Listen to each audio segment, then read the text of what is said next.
प्रिय भक्तों, जय श्री राम। आज हम गीता प्रेस गोरखपुर कल्याण से प्रकाशित कृपानुभूति अंक से एक भक्त की सच्ची कथा सुनाने जा रहे हैं। प्रिय भक्तों, भगवान आज भी हैं और वे हमारे से बहुत प्रेम करते हैं और हमारी सहायता भी करते हैं। आज इसी कथा का शीर्षक है श्री बलदाऊ जी पानी भर लाए। तो एक माता जी थी जिनका नाम था गोपी बाई। ये एक गांव में रहती थी और ये विधवा थी। इनकी 3 बच्चियां थीं। तीनों लड़कियों की शादी हो चुकी थी और एक बेटा था जिसका विवाह हो चुका था।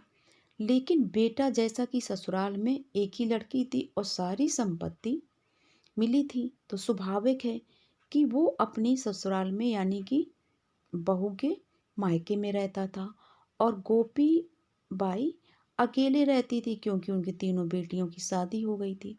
गोपी बाई जी थी, वो बहुत ही भगवान की परम भक्त थी। जैसे कि वो प्रतिदिन पूजा पाठ, तीनों संध्या और भगवान को खाना बनाकर भोग लगाकर ही खाना खाती थी। उसके पहले वो खाना नहीं खाया करती थी। अब एक साल अधिक मास पड़ा, यानी जिसे कि बोलते हैं पुरुषोत्तम मास या मल मास। इसमें ऐसा होता है कि कोई भी महीना एक ज़्यादा पड़ जाता है तो उसमें लोग बहुत पूजा पाठ करते हैं और वो भगवान का महीना माना जाता है। तो वो पूरे महीने भर व्रत रहे, मतलब उन्होंने 1 महीने अन्न नहीं खाया और वो जैसे कि फलाहार होता है उस तरह से भोजन करती थी और भोग लगा करके खाती थी। पहले के टाइम पे ऐसा होता था कि प्रिय भक्तों की पानी की व्यवस्था इतनी नहीं थी। जैसे कि जगह जगह हैंड पैप नहीं होते थे, पानी बिजली के नल नहीं होते थे, तो पहले कुओं से पानी आता था। जैसा कि मैंने कहा कि वो गांव में रहती थी, तो पानी भरने वाली जो थी उसका नाम बरौनी था। वो प्रतिदिन आकर के गोपी बाई जी के पास पानी भर के रख जाया करती थी। एक दिन वो आई सुबह सुबह और उसने साफ शब्दों में कह दिया, देखो बड़ी माँ, या गोपी बाई जी से कि देखो बड़ी माँ, अब मुझसे काम नहीं होगा, आप दूसरा प्रबंध कर ले, अब मैं पानी नहीं भर पाऊंगी। गोपी बाई ने कहा, बरौनी तुम ऐसा क्यों कहती हो? मैंने महीने भर अन्न नहीं खाया है और मुझ में इतनी हिम्मत नहीं है कि मैं गांव के कुओं से पानी भरने जाऊं। अतः तुम जब इतना दिन भरा है तो थोड़े दिन और भर दो। लेकिन बरौनी ने बिल्कुल मना कर दिया। गोपी बाई जो थी वो ग्राम की बहुत प्रतिष्ठित महिला थी। उनका गांव में बहुत सम्मान था। वे जगत राम श्रीवास्तव के कुल की बहू थी। तो गोपी बाई जी थी बहुत प्रतिष्ठित, घर में उनकी शादी हुई थी सब। बरौनी का इस तरह से मना कर देना उन्हें बिल्कुल अच्छा नहीं लगा और निराहार 1 महीने तक। तो उनकी अब स्वयं पानी लाने की ताकत नहीं थी।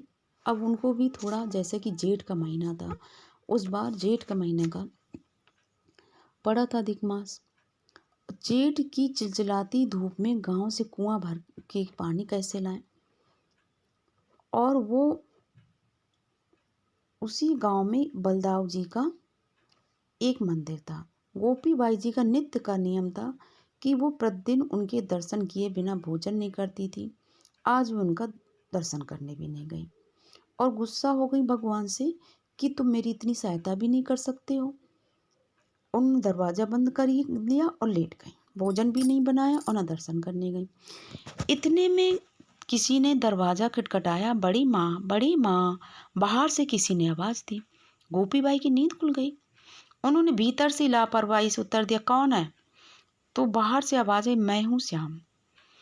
बाहर खड़े नवयुवक ने उत्तर दिया। अब गोपी बाई ने लेटे कहा, आ जाओ, दरवाज़ा खुला है। बलभद्र जी के मंदिर के पुजारी का मझला बेटा श्याम किवाड़ खोलकर अंदर आ गया। वे अपने हाथ में तांबे का एक पात्र लिए हुआ था। आते ही उसने कहा, माँ आपको भूख लग रही हो, आप भोजन तैयार कर लीजिए, मैं पानी लाया हूँ। गोपी बाई ने अनमने स्वर में कहा, आज खाना नहीं बनाऊंगी, मैं कल अपने बेटे के पास सीरा गांव चली जाऊंगी। श्री बलदाऊ जी के दर्शन एवं महावीर बजरंग बली की सेवा के लोभ से यहाँ मैं रह रही हूँ, और मेरी यहाँ कोई इज्जत भी तो नहीं। मुझे खाना बनाने के लिए तक पानी नहीं मिल रहा है, अब मुझे यहाँ रहने से क्या लाभ है। अब जो पुजारी जी का बेटा श्याम नाम था, उसने श्याम ने कहा, आज आप इस जल से भोजन तैयार कर लीजिए, कल सब प्रबंध हो जाएगा। गोपी बाई की दृष्टि बलदाऊ जी के तांबे के लोटे पर पड़ी हुए पानी से लबालब भरा हुआ था। वे पूजन के उस पात्र को भली भांति जानती थी, क्योंकि रोज मंदिर जाती थी, मंदिर में देखती थी। अब श्याम ने कहा, पानी कहाँ रख दूं बड़ी माँ। गोपी बाई ने एक बर्तन की ओर इशारा करते हुए कहा, इसी में रख दो। श्याम ने उस बर्तन में पानी भर दिया और बोला, तुम भोजन बना लेना। श्याम के जाते गोपी बाई को ऐसा प्रतीत हुआ जैसे उनसे भूल हो गई है। ब्राह्मण का बालक दोपहर को पानी लाया, इतनी भारी गर्मी में, जहाँ धूप में लोग निकलना पसंद नहीं करते, और उसने कहा, मुझे भोजन तैयार कर लेना। गोपी बाई उठी। अब उन्होंने विधिवत भोजन तैयार किया, भगवान को भोग लगाया, और एक माह के पश्चात उन्होंने अन्न ग्रहण किया। आज उन्होंने सोचा कि आज व्रत का आखिरी दिन है, यानी विसर्जन का दिन है।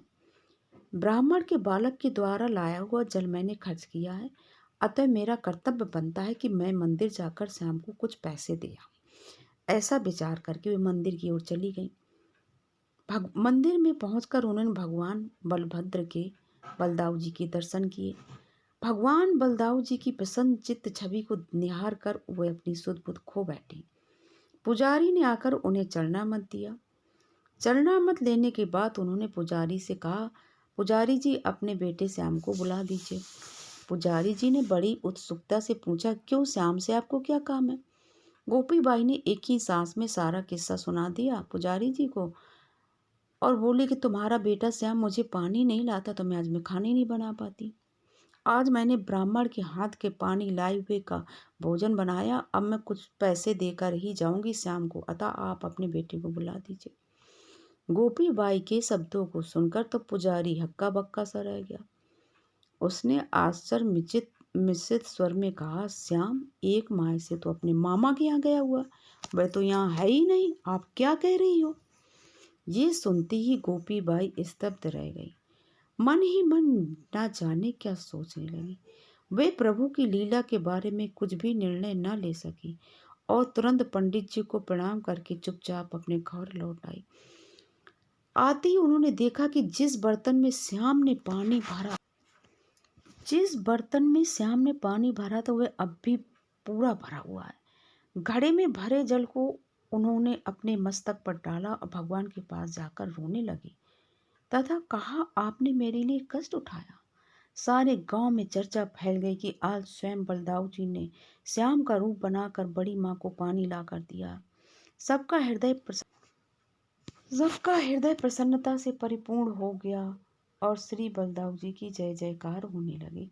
भक्तों, ये बिल्कुल सच्ची कथा है और हमें ईश्वर में प्रेम बढ़ाती है।